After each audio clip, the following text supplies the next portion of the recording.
제가 강의나 설교를 하지 않고요, 한 가지 간단한 보고만 드리고 기도하겠습니다.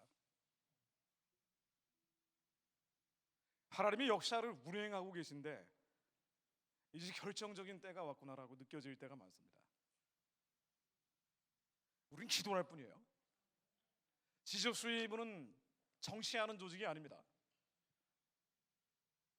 운동하는 단체도 아닙니다.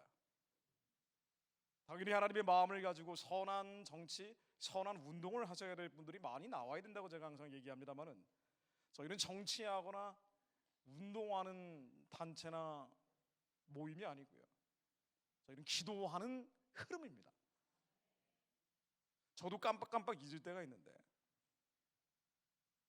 우리는 모든 문제들 앞에서 하나님께 올려드릴 뿐이에요.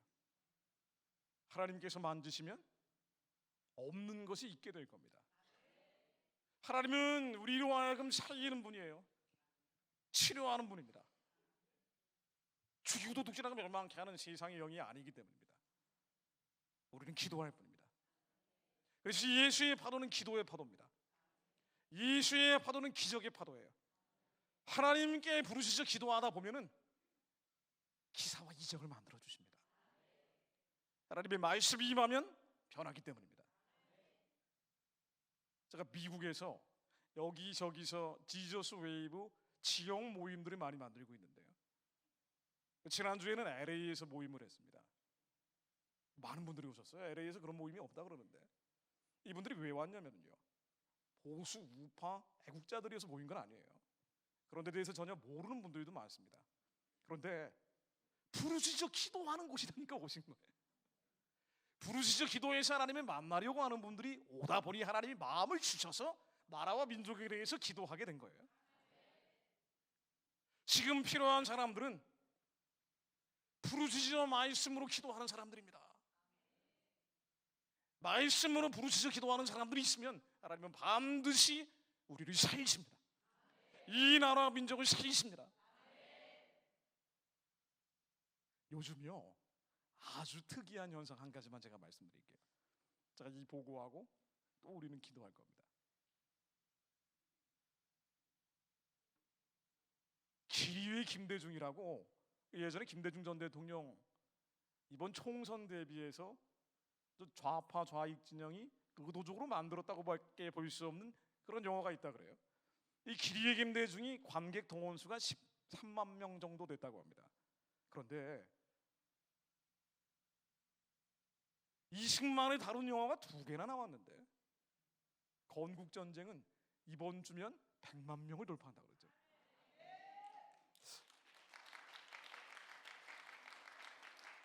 그 건국전쟁을 만드신 감독님이 그러는데 이건 하나님이 하셨다고 얘기하더라고요.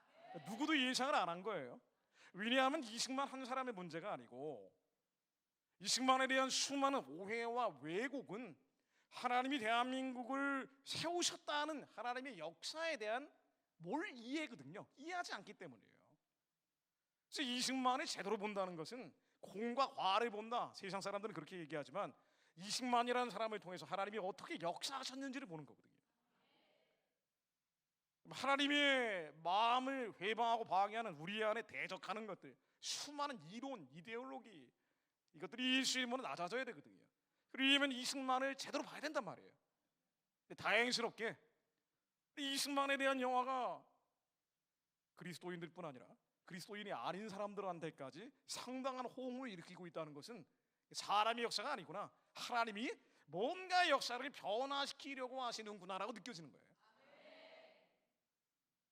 이번에 총선 얘기를 잠시 들어보겠습니다. 이 선거 앞두고 누구 찍어라 찍지 마라 그러면 선거법 위반이에요. 저는 그런 얘기 안 합니다. 다만 예측은 하는 건데요, 먼저 전제해야 될 것은, 저는 여론조사를 믿지 않습니다. 여러분들도 아마 안 믿으실 거예요. 그냥 이게 무슨 설문을 하느냐에 따라서 질문은, 대답은 달라지는 거예요. 그리고 저는 오랜 기간 이른바 주사파들하고 싸움을 많이 했기 때문에 이 주사파들이 개입하는 선거는 공정한 선거가 치러질 수가 없어요.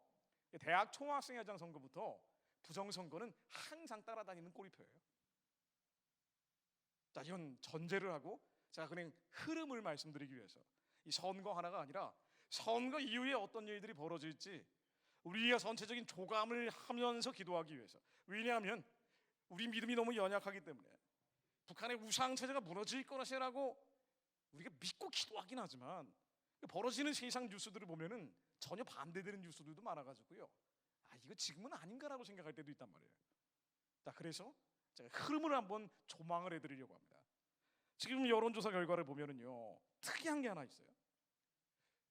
보수 정당이 있고 좌파 정당이 있는데, 국민의힘이 있고 민주당이 있는데 말이죠, 국민의힘 지지율이 계속 올라가고 있어요. 어제 나온 갤럽 조사를 보니까 국민의힘이 37%, 민주당이 35%입니다. 국민의힘이 앞서고 있습니다.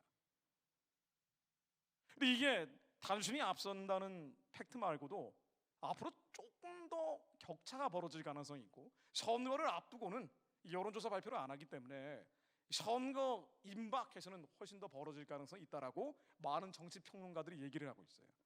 물론 이 여론조사가 선거 결과에 직접 영향을 미치느냐, 바로미터가 되느냐, 제가 아까 말씀드린 것처럼 그다지 신뢰할 게 아니에요. 그런데도 불구하고 4년 전의 선거를 들여다보면요, 4년 전에도 보수 정당이 있고 좌파 정당이 있었을 거 아니에요. 그 당시에는 미래통합당이 있고 민주당이 있었습니다. 이때는요, 민주당의 지지율이 탄핵 여파 때문에 그랬겠죠. 항상 40%를 넘었어요. 미래통합당은 20%를 넘지 않은 적도 많습니다. 더블 스코어가 벌어졌었어요. 여론조사에서 이미 참패한다고 얘기가 나갔단 말이에요. 그리고 나서 4월 15일 날 총선을 치렀습니다. 이게 이제 부정선거의 근거들 혹은 팩트들이 워낙 많기 때문에 이거를 지금 들여다보면은 논쟁이 돼버리고요. 저는 이제 결론을 말씀드리기 위해서 이 여론조사가 실제 선거와 어떻게 바로미터가 됐는지만 말씀드려보려고 해요. 실제 4월 15일 총선 결과를 보니까 민주당이 60%를 압승을 했단 말이에요. 그리고 미래통합당 보수정당은 38%를 차지했습니다. 그러니까 사실 진짜 더블 스코어가 나온 거예요. 그러니까 여론조사 결과대로라면은, 지금 나온 여론조사 결과대로라면은 이번에 4월 10일 치러지는 총선은 보수정당이 승리한다는 결과가 나오는 거예요. 어쨌든 여론조사에 따르면 그렇다는 겁니다. 자, 그런데 가정을 해볼게요. 그럼 만약 이런 일이 지금 여론조사대로 총선 결과가 나오면 그 다음에는 어떤 일이 벌어지겠는가? 한 서너 가지 큰 변화들이 있을 겁니다. 첫 번째는 윤석열 대통령 임기가 3년이 남게 되는데, 윤 대통령의 남은 3년 임기 동안 정책이 힘을 받을 거예요. 지금까지는 민주당이 국회에서 60%를 가지고 있기 때문에 무슨 법을 만들어도 다 브레이크를 거는 거예요. 윤석열이 하고자 하는 정책이 있어도 법이 안 나와요. 그런데 남은 3년 동안은 달라질 거라는 거예요. 윤석열도 좋아하는 사람이 있고 싫어하는 사람이 있고 각자 지지도가 다르겠지만, 단 한 가지 특징이 뭐냐면요, 우리가 유념할 부분은 이 양반의 대북 정책, 북한 통일 안보 노선은 희한하게 말이에요, 예전에 보수 성향 대통령보다 훨씬 더 강경해요. 좀 이게 좀 특이한 거예요. 아니, 그러려면 예전에 탄핵할 때 적폐청산하지 말았어야 되는데, 어쨌든 이 양반이 헌법주의자라고 불리는 것처럼 그냥 교과서대로 하려는 성향이 있단 말이에요. 그래서 북한 통일, 외교, 안보 노선은 남은 3년 동안 훨씬 더 원칙적이고 원색적이고 강경해질 가능성이 현재로서 많습니다. 이게 뭐냐? 북한에 대해서 압박을 하는 거예요. 제재를 하는 겁니다. 봉쇄를 하는 거예요. 막 밀어붙이는 거예요. 지금 김용호 통일부 장관이 그렇게 하고 있죠. 여기에 11월에 미국 대통령 선거가 있습니다.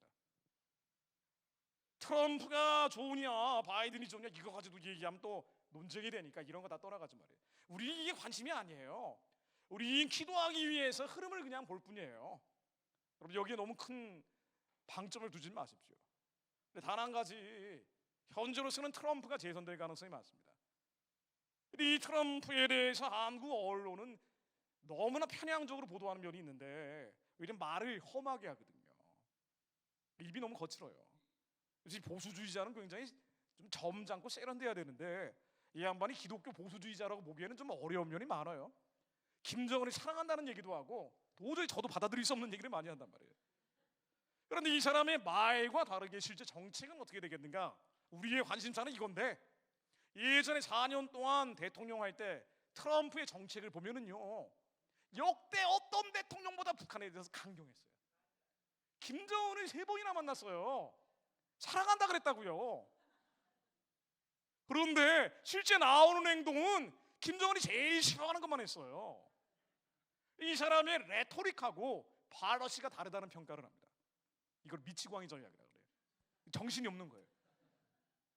그래서 우리 여기서 한 가지 캐치할 부분은 뭐냐면요, 윤석열의 남은 3년이 북한에 대한 강공으로 갈 가능성이 많고, 트럼프와 맞물려서 이 사람이 한국에 방위비 분담금 내라, 나토에도 방위비 분담금 내라, 자꾸 돈 내라고 얘기하는 거는 너희들이 북한하고 중국하고 러시아 막을 거면 같이 참여하자는 얘기거든요.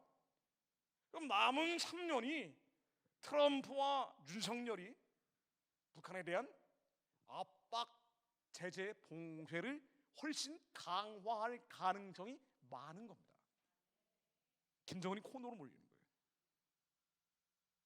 이 다음에 어떤 대통령이 되느냐, 이 남은 3년 플러스 5년 아닙니까? 한국이 어떤 대통령이 될 것이냐, 이번 총선 결과에 따라서 달라지겠지만 지금 나오는 수치상으로 보면은 아마 한동훈이라는 사람이 유력한 대권 후보가 될 겁니다. 여기 계신 분들은 한동훈 별로 좋아하지 않을 거예요. 근데 뭐 좋아하건 좋아하지 않건 간에 어쨌든 그렇게 부상이 될 거예요. 근데 이 한동훈이라는 사람에 대해서 여러 가지 평가가 있지만, 한 가지, 한국의 보수와 좌익이 경합을 벌이고 있는 상황에서 보수 정권이 연장된다는 것은 지금으로서는 예측이 된다는 얘기예요. 그럼 앞으로 3년, 그 다음에 5년이 북한 입장에서 보면은요, 굉장히 괴로운 시간이 되는 거예요. 제재 압박, 봉쇄가 더 강화될 가능성이 매우 높은 코너에 몰리는 시간이 되는 겁니다. 그래서 예전에 윤석열 5년을 제가 골든 타임이라고 불렀는데요, 그 다음 5년은 이게 정말 결정적 시기, 크라이시스 타임이 될 수 있단 말이에요. 앞으로 3년 플러스 5년이 이 민족의 운명을 가릴 수도 있는 중요한 시대가 된다는 얘기입니다. 물론 지금 나오는 예측으로는 그래요. 뭐 총선이 어떻게 나올지 누구도 모르지만은요, 정치는 예측을 못해요. 그러니까 제가 예측하는 거예요. 저는 아무렇게나 얘기해도 되니까.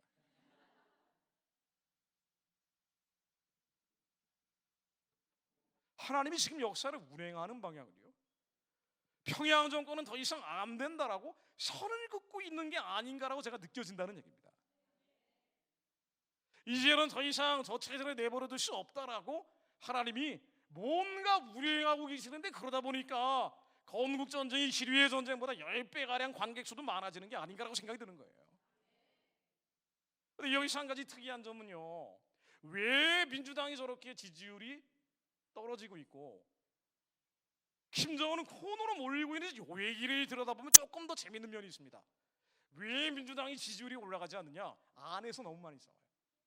공천 갈등이라고 표현하는데 사실은 공천 갈등이 뭐냐면요, 예전에 전대협 세대가 있고 그 다음에 한총련 세대가 있어요.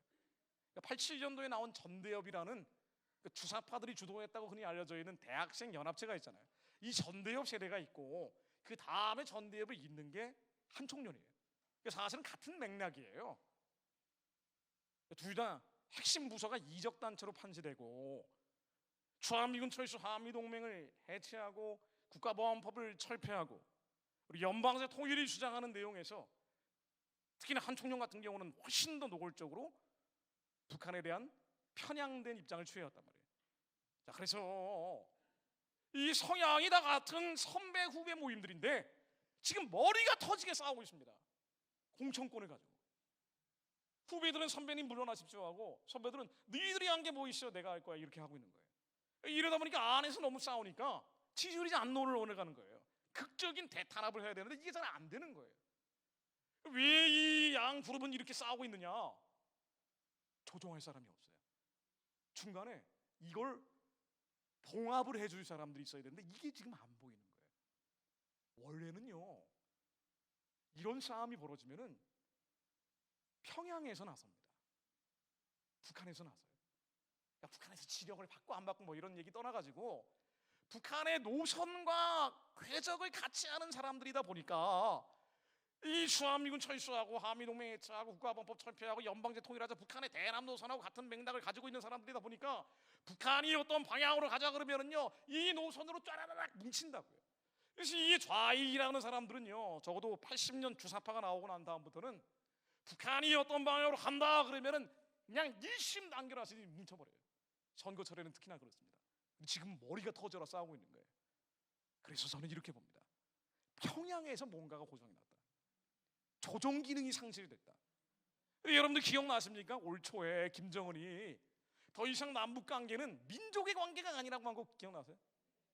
한민족이 아니라는 게 통일 대상이 아니고 이제는 나라와 나라, 국가의 관계다. 적대적 국가의 관계다 그랬어요.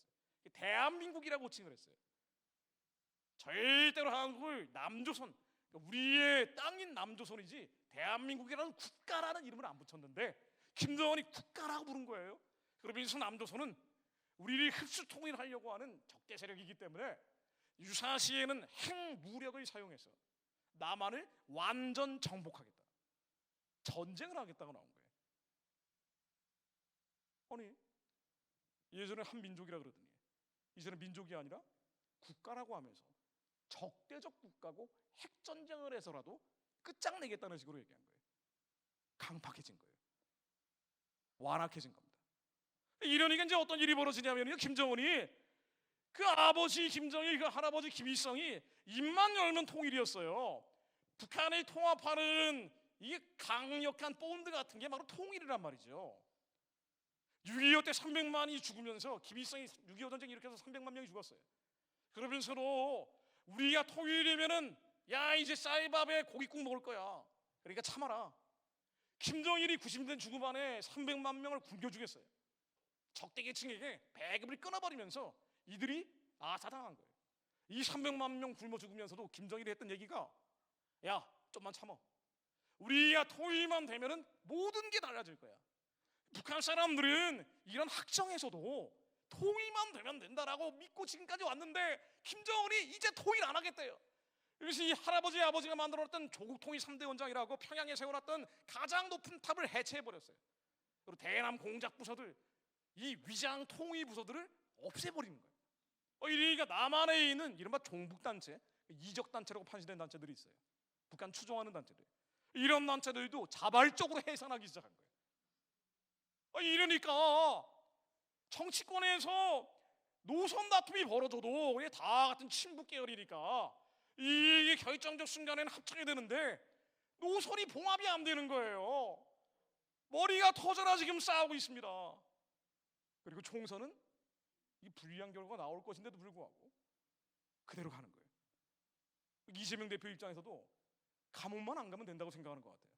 민주당이 이기는 것보다. 그러니까 아니에요. 생존이 먼저니까. 이렇게 위에서 조종하고 소유라는 기능이 없어지니까 그들이 스스로 동물들끼리 치고받고 싸우는 국면으로 가고 있는 겁니다. 성경에 나오는 그대로. 이 하나님이 손을 내고 계시구나라고 제가 느껴지는 구석이 뭐냐면요, 우리의 역사에도 그러지만 성경에서도 하나님이 대적하는 세력들이 멸망할 때는요, 하나님이 완악하게 만듭니다. 강팍하게 만들어요. 그러니까 이 하나님은 이 세상을 섭리 가운데서 운행하시기 때문에 불길처럼 기적을 만드시기도 하지만은 이 역사 속에서 하나님이 운행하실 때는 하나님의 법칙에 따라서 흘러가게 하신단 말이에요. 그래서 역사적으로도 하나님이 대적하고 성도들을 핍박하고 하나님을 참칭했던 세력들, 적그리스도의 예표라 불렸던 세력들은요, 완악해지고 강팍해지면서 망해버려요. 예전에 히틀러가 자기가 신적인 존재가 되려고 했어요. 근데 독일하고 소련하고 불가침 조약을 맺어가지고요, 이 서유럽을 먼저 정복을 했잖아요. 폴란드부터 시작을 해가지고 프랑스 먹고 영국까지 먹으려고 했던 거 아닙니까? 서쪽으로 밀어붙이다가 동쪽은 러시아 세력이 있잖아요. 근데 러시아하고 양쪽 다 싸울 수는 없으니까 독일하고 소련하고 불가침 조약이라는 걸 맺었는데 갑자기 41년도 말에 히틀러가 소련을 침공을 하는 거예요. 아니 아직 영국 정복도 안 했는데 소련하고 침공을 하니까 양쪽에서 협공을 받게 된 겁니다. 그러면서 망하는 길로 가는 거예요. 역사학자들은 아무도 이해를 못해요. 왜 스탈린이, 왜 히틀러가 소련을 침공을 했는지 아무도 이해를 못합니다. 그래서 외교정책 결정 이론이라고 있는데, 이거는 독재 정권에서는 이해하기 힘든 비합리적인 결정이 나올 때가 많다, 이 정도 해석을 하는 건데요, 사실은 성경에는 답이 있죠. 이게 망하게 하려고 하니까 합리적인 결정을 안 하는 거예요. 결정적 순간에는. 일제가 망할 때는 마찬가지입니다. 천조대신이라는 천황을 숭배하던 자들이 32년도에 만주를 침공하더니 37년도에 중국을 침공했어요. 여기까지는 그렇다 치고 갑자기 41년도에 미국을 침공한 거예요. 진주만을. 왜 침공했는지 잘 이해를 못해요. 뭐 석유가 필요했다 여러 가지 해석들이 있지만 그거 명쾌한 설명은 아니에요. 왜냐하면 미국하고 싸우면서 많은 곳 쪽으로 갔잖아요. 역사적으로요, 적그리스도 세력들은 망할 때 그냥 망하지 않고 하나님이 완악하고 강팍하게 하셔서 스스로 망하게 합니다. 예전에 나폴레옹이 러시아를 침공했을 때도 마찬가지예요. 성경에 나와 있습니다. 출애굽기 7장 3절로 내가 바로의 마음을 완악하게 하고 내 표징과 내 이적을 애굽 땅에서 많이 행할 것이니. 출애굽기 10장 20절로 그러나 여호와께서 바로의 마음을 완악하게 하셨으므로 이스라엘 자손을 보내지 아니하였더라. 출애굽기 10장 27절로 여호와께서 바로의 마음을 완악하게 하셨으므로 그를 보내기를 기뻐하지 아니하고. 아니 사실은요, 바로가 마음만 고쳐먹으면 돼요. 모세가 왔을 때 적당히 타협을 해서 유대 백성들이 보내면 되거든요. 그럼 바로는 안 망해요. 그래서 하나님이 바로를 완악하게 하시니까, 강팍하게 하시니까 망하는 쪽으로 가는 거예요. 물력, 폭력을 동원해서 망하는 쪽으로 가는 겁니다. 출애굽기에는 바로를 완악하게 했다는 표현이 11번 나와요. 하나님이 이 마음을 다스리시는 거예요. 그래서 이 강팍하게 합니다. 김정은이 지금 강팍해지고 있어요. 전쟁 내겠다고 하고 있습니다. 아니 그래서요, 북한에 대한 압박, 제재, 봉쇄가 강화되는 것은 우리가 원든 원치 않든 그런 흐름으로 갈 가능성이 많은데, 이 흐름 뒤에는 북한, 그리고 그 뒤에는 푸틴, 그 뒤에는 시진핑이 있어요. 아니 이들이 연합을 해가지고요, 강팍하고 완악해지면서 망하긴 망하는데 그냥 안 망할 가능성이 좀 많아 보입니다. 여기가 좀 여기서부터 염려가 되는 대목이에요. 이 망해야 돼요. 망할 때가 됐습니다. 북한 정권은 어차피 하나님에 대적합니다. 성도들을 박해합니다. 하나님이 참칭하는 세력이기 때문에 망합니다. 하나님이 참칭하는 세력 가운데 안 망한 세력이 있습니까? 역사를 주관하는 분이 하나님인데, 북한은 망하는데 이게 망하는 쪽으로 가고 있는 것 같은데 그냥 안 망하고요, 요게 바로처럼 망할 수도 있어요. 히틀러나 나폴레옹이나 일제처럼 망할 수 있습니다. 전쟁으로 망할 수 있는 거예요. 뭐 사회과학을 가지고 분석을 하고 떠나가지고요, 영적으로 통찰을 해보면 너무 분명하게 보이는 거예요. 제가 멀찍이서 한국 상황을 보고 있으면은 이게 좀 심상치가 않아요. 근데 이런 전쟁 난다는 얘기 요즘 많이 하는데, 이 전쟁이 어떤 형태가 될지는 누구도 모르지만 이 하여튼 곱게 안 망할 가능성이 있는 거예요. 사람들의 피를 흘리고 망할 가능성이 있는 겁니다.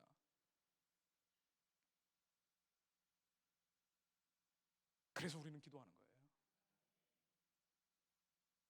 저 체제가 어차피 무너지는 체제인데 기도하지 않으면 어떻게 되는 거 아니에요? 죄 없는 사람들의 피를 땅에 쏟으면서 망할 수 있거든요. 제가 맨날 북한 핵 얘기를 해왔습니다마는 이 통제 불가라는 거 아니에요. 압박 제재 봉쇄가 들어가면은요, 그럼 사람들은 평화를 또 얘기할 거예요. 가짜 평화, 거짓 평화, 북한의 굴종적인 평화, 굴복하는 평화를 얘기할 겁니다. 근데 교회마저도 이런 쪽으로 가기 시작하면은 그런 쪽으로 하지도 않아요. 이 가짜 평화, 거짓 평화도 되지 않고 기도하지 않기 때문에 저 체제가 폭력물의 완력을 심해서 망할 가능성이 많은 거예요.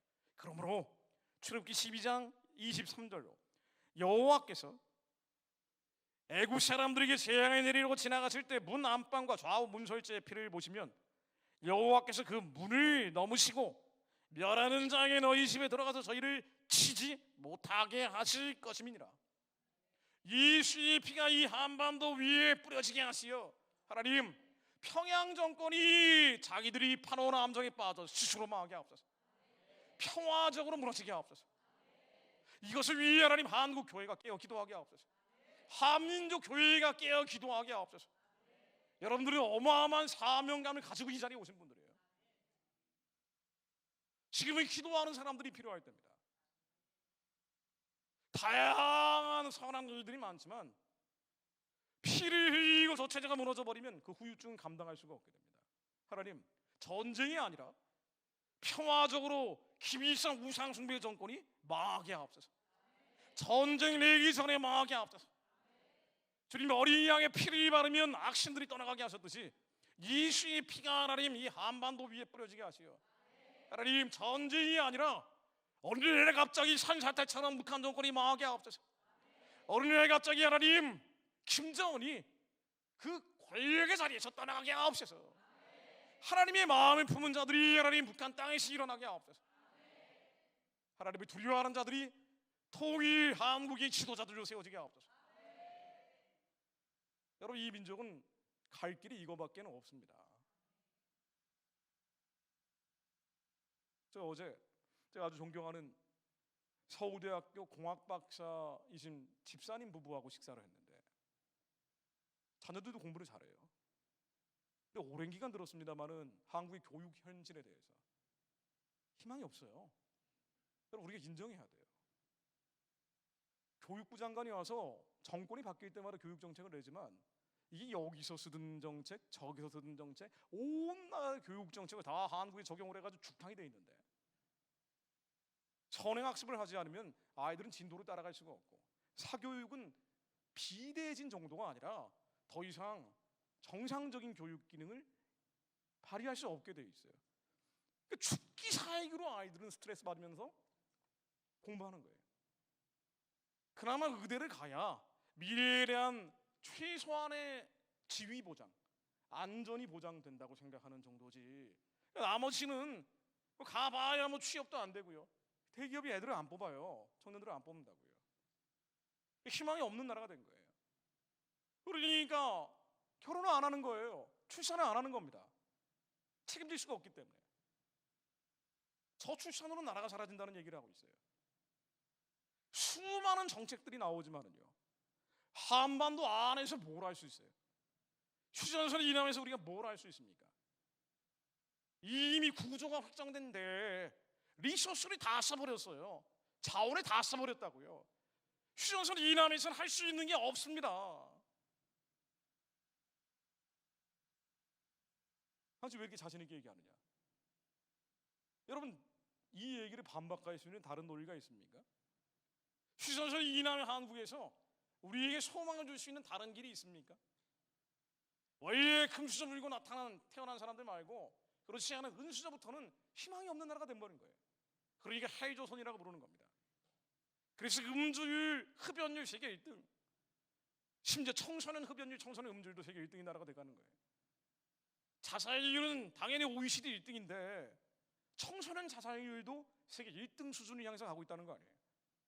오늘은 이 학교에서 죽었네, 내일은 저 학교에서 죽었네 그러는 거 아닙니까? 중고생들을 도저히 주의할 교회를 보낼 수가 없다는 거예요. 왜? 학원이 대부분 일요일에 엄청 많은 수업을 하고 교재 과제를 내는데도 이건 뭐 저희 대학은 전혀 다른 과제들을 부여를 하는데 대부분 월요일에 내야 되기 때문에 이 아이들이 미래를 포기하면서 교회 나가는 말을 할 수가 없다는 거예요. 이런 나라에 무슨 희망이 있어요? 피말리는 경쟁을 해서 집약적으로 기술을 발전시키긴 했지만 더 이상 나갈 데가 없는 사회가 되어 있는 겁니다. 누구를 탓할 거예요? 누구를 탓하겠습니까? 교회에 와서 치유받고 회복되고 며칠을 갈 수 있어요. 그래, 열심히 소망을 가지고 살아봐야지. 여러분, 이 구조의 한계에 갇혀있는 나라가 된 거예요. 한국은 더 이상 나갈 곳이 없게 되어 있는 겁니다. 왜냐하면 대한민국은 만들어질 때부터 휴전선 이남의 사회도로 그렇게 살아야 되도록 만들어진 나라가 아니기 때문이에요.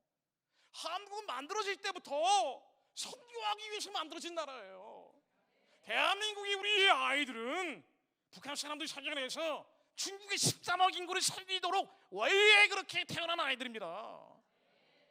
아니 저 대양에 가서 거대한 고래가 된 애들을 작은 연못에서 가둬놓으면 당연히 소망이 없죠. 그러니까 죽고 싶은 생각만 하는 거예요. 여기에서 우울증 치료한들 며칠 나갈 겁니까? 이 사명을 교회에 준 거예요. 북한의 위상체제가 무너지라고 한국 교회에 사명을 주신 겁니다. 그리고 이제 때가 되고 있는 거예요. 교회가 기도해서 저 체제가 평화적으로 해체될 수 있도록 선포해야 됩니다. 한동훈을 지지하건 안 하건 윤석열을 지지하건 안 하건 그건 중요한 게 아니에요. 이재명도 마찬가지예요. 사람이 의미가 있는 게 아니라고요. 하나님의 아는 자들이 모여서 기도하면 하나님이 그에 합한 지도자를 주신다고요. 지금은 기도하는 사람들이 없다는 게 가장 큰 문제라고요. 인간적으로 애국운동하고 우리가 모든 힘을 다 해봤지만 나라의 상황은 달라지지 않아요. 방부제 역할을 충실히 하고 있었을 뿐입니다. 이 시기는 가나안 전쟁을 할 때 레위 지파 같은 사람들이 필요한 겁니다. 엔진이 필요한 거예요. 이들이 민족의 지도재단입니다. 낮에도 부르짖고 밤에도 잠잠치 않고 기도하는 사람들이에요. 기도하는 사람들입니다. 무슨 문제가 생기면 육의 눈으로 보는 게 아니라 영의 눈으로 문제가 생겼구나. 저도 항상 실수할 때가 많아요. 인간적으로 해결하려고 우리는 먼저 접근한다고요. 문제가 생겼으니까 기도하자가 돼야 돼요. 문제가 생겼으니까 하나님께 올려드리자가 돼야 돼요.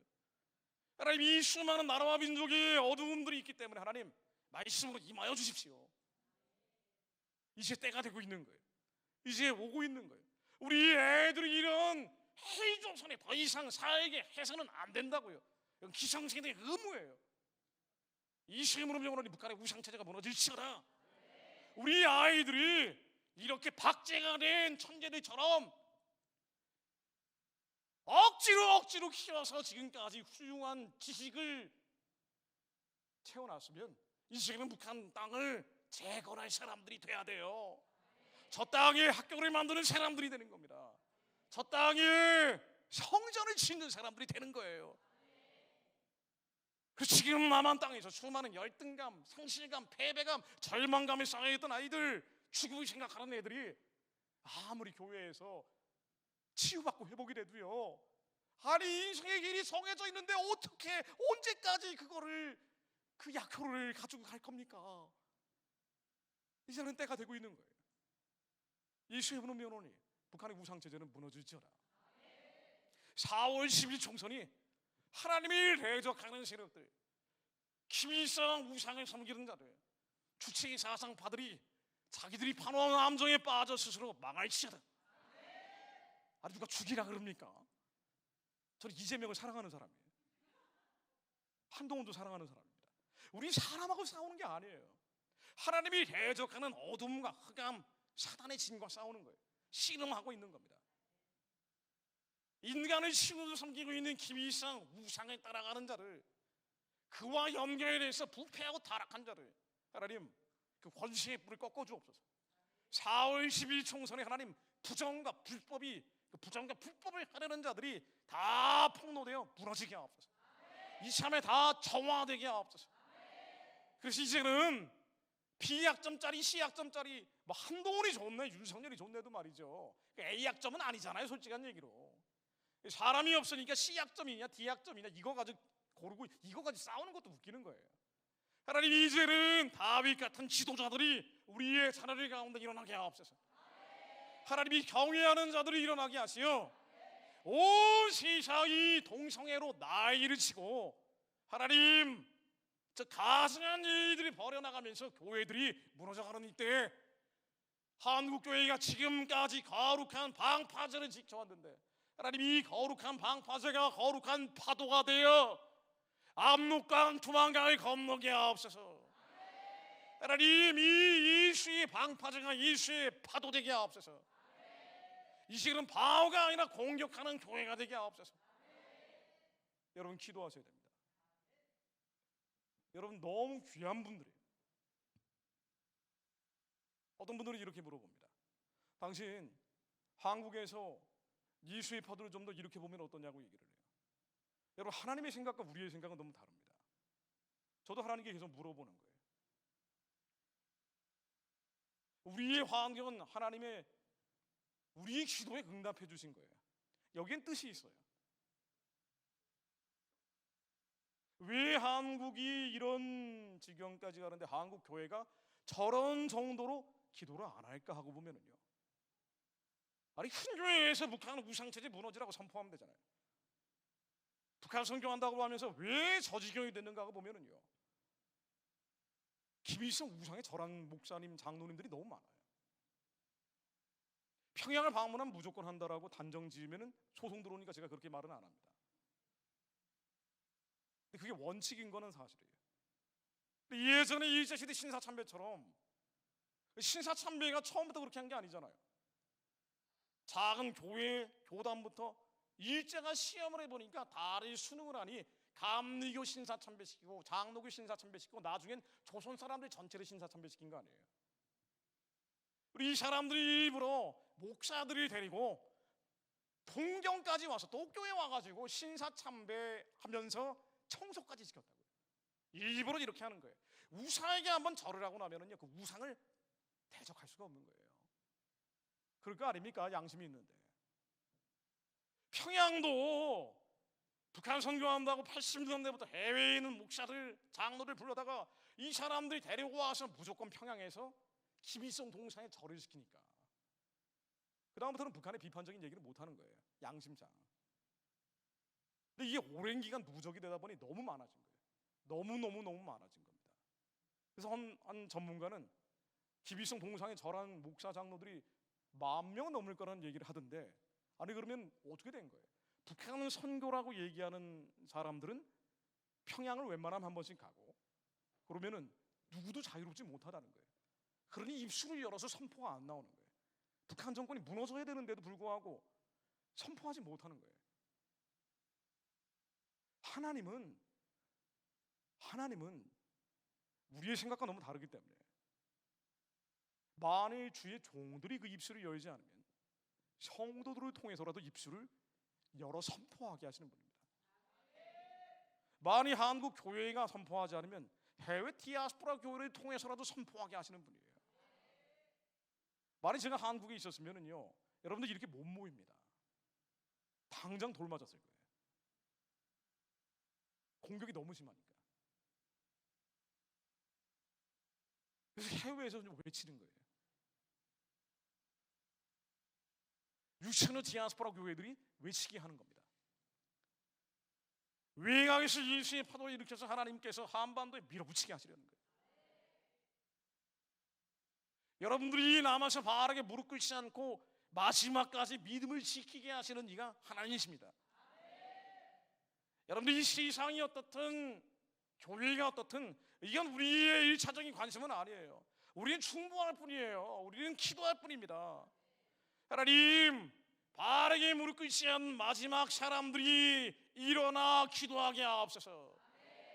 한반도에 더 큰 사변이 일어나기 전에 하나님 기도하게 하옵소서.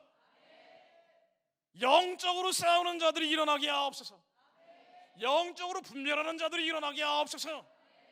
하나님이 마지막까지 시위하는 자들이 일어나게 하옵소서.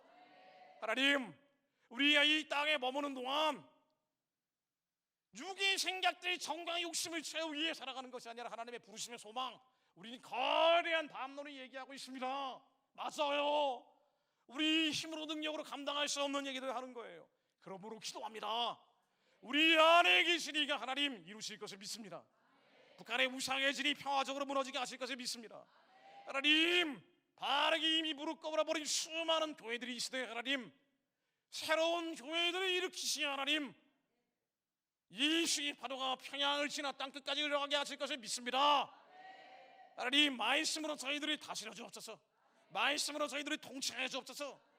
그것을 위해 하나님, 저희들이 먼저 주님의 말씀의 강력을 체험하게 하옵소서.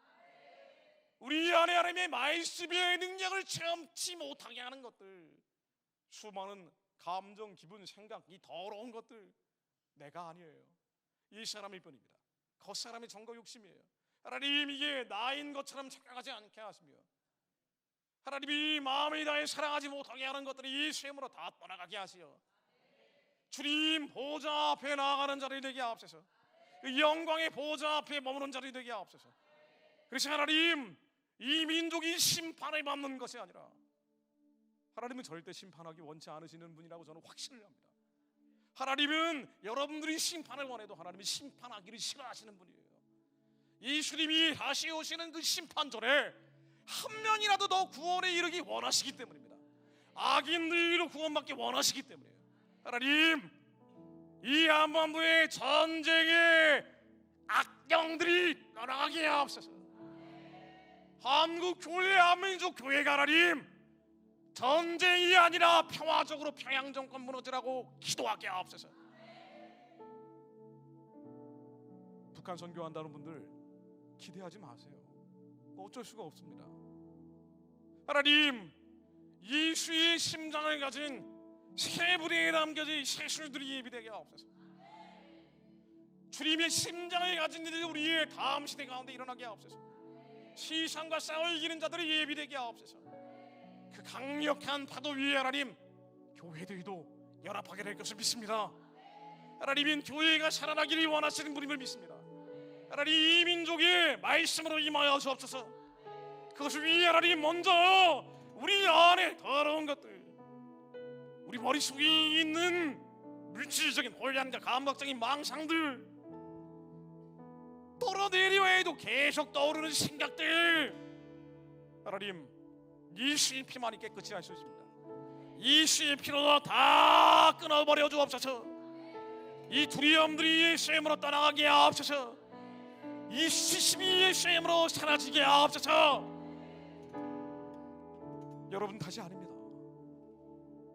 우리 예수 안에 새로운 피조물을 거듭난 자들이, 우리의 본질은, 우리의 정체성은 예수 안에 새로운 피조물로 거듭난 우리의 영입니다. 실수하고 시행착오가 오고 하나님의 율법을 알면서도 범죄하고 있는 그 나는 진짜 내가 아니에요. 하나님, 저희가 자유케 되게 하옵소서. 후회하고 낙심낙담하고 절망하는 우리의 이 더러운 생각, 감정, 기분들이 예수님으로 떠나가게 하옵소서. 저희를 자유케 하시려고 자유를 주셨으니 다시는 종의 멍에를 매지 않게 하옵소서. 주님, 마지막 때 온 세계 교회가 미혹이라도 한국 교회를 통해 이루시 새 역사를 바라보게 하옵소서. 마지막까지 하나님 쓰기 원하시는 이 민족의 교회가 깨어나게 하옵소서. 주님, 먼저 저희들이 주님의 성전 되게 하옵소서. 주님 말씀 가운데 임하여 주옵소서. 주님 이름 3번 부르며 기도합니다. 주여!